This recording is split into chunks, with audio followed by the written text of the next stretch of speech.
সন্তান বাহিরে যাওয়ার সময় অবশ্যই অবশ্যই 3টি দোয়া পরে তাকে ফু দিয়ে দিবেন। আমাদের অনেকের সন্তান স্কুল কলেজ বিভিন্ন জায়গায় যায়, অনেক মায়েরা এ সময় কি পরে ফু দিয়ে দিবে সন্তানকে?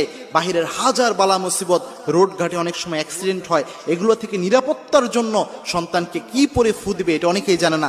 অবশ্যই 3টি পরে সূরা পরে সন্তানকে ফু দিয়ে দিবেন, 3টি দোয়া পরে।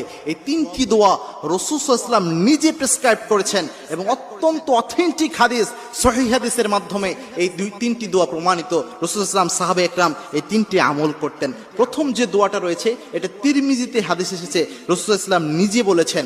আল্লাহর হাবিব সাল্লাল্লাহু আলাইহি ওয়াসাল্লাম বলছেন, যখন তোমাদের কেউ ঘর থেকে বের হয় তখন যেন ওই ব্যক্তি পড়ে বিসমিল্লাহি তাওয়াক্কালতু আলাল্লাহ ওয়ালা হাওলা ওয়ালা কুওয়াতা ইল্লা বিল্লাহ। এই দোয়া পড়ে যেন নিজের মধ্যে ফু দেয়।